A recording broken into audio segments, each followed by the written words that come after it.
আসসালামু আলাইকুম বন্ধুরা, আজকে আমি মজাদার একটি ভর্তা তৈরি করব আর সেই ভিডিওটি আপনাদের সাথে শেয়ার করব। আশা করছি ভিডিওটি আপনাদের ভালো লাগবে। ভালো লাগলে অবশ্যই ভিডিওটি না টেনে দেখুন। আর ভর্তাটি তৈরি করব বাঙ্গি দিয়ে। বাঙ্গিটাকে কেউ ফুট নামেও চেনে। আর এই বাঙ্গিটাকে আমি প্রথমে ভালো করে ধুয়ে নিয়েছি।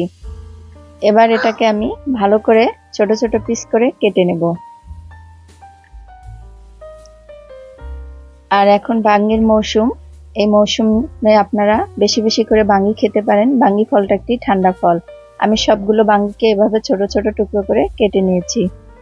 এবার বাঙ্গি ভর্তাটা করার জন্য আমি প্রথমে কিছুটা লবণ দিয়ে দেব।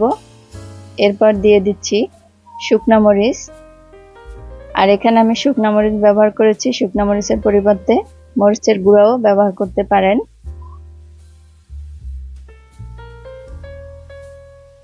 এরপরে মরিচ আর লবণগুলোকে ভালো করে চটকিয়ে ভেঙে নেব।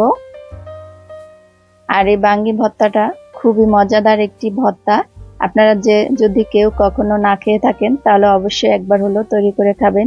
দিয়ে দিচ্ছি একটি বোম্বাই মরিচ কুচি করে। এবার বোম্বাই মরিচ শুকনা মরিচকে ভালো করে লবণ দিয়ে মেখে নেব।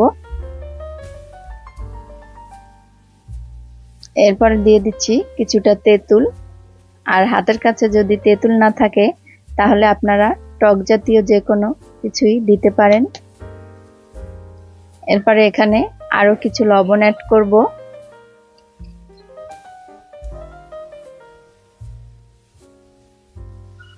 এবার সবগুলোকে ভালো করে মেখে নেব।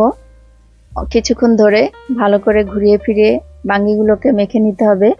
এক পর্যায়ে দেখবেন বাঙ্গি থেকে একটা ভালো রসালো বের হয়েছে। বাঙ্গিগুলো একদম মাখা মাখা হয়ে গেছে। আর এই বাঙ্গি আপনারা জুস তৈরি করে খেতে পারেন, ভর্তা তৈরি করে খেতে পারেন এবং এটা কেটে চিনি দিয়েও মেখে খেতে পারেন। এই গরমের সময় খুবই শরীরে ঠান্ডা লাগবে। বাঙ্গি ভর্তাটা তৈরি হয়ে গেছে।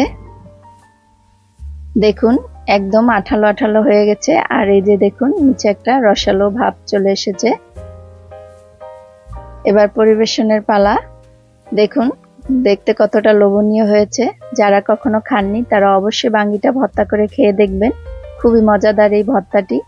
আর যদি ভিডিওটি ভালো লাগে, আপনাদের কাছে খেয়ে ভালো লাগে, তবে অবশ্যই ভিডিওটি লাইক কমেন্ট শেয়ার করতে ভুলবেন না। আজকের মতো এখানেই বিদায় নিচ্ছি। আসসালাম।